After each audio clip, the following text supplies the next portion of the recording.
Hey, this is Ricardo with Kolter, and this is your Island at West Bay construction update.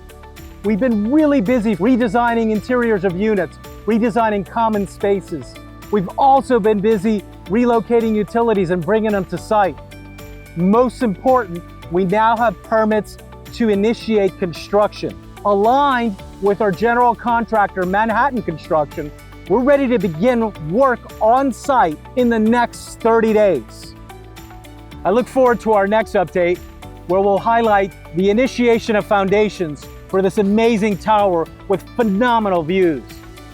Island at West Bay Club, luxury living with views of Estero Bay and the Gulf in the heart of Southwest Florida.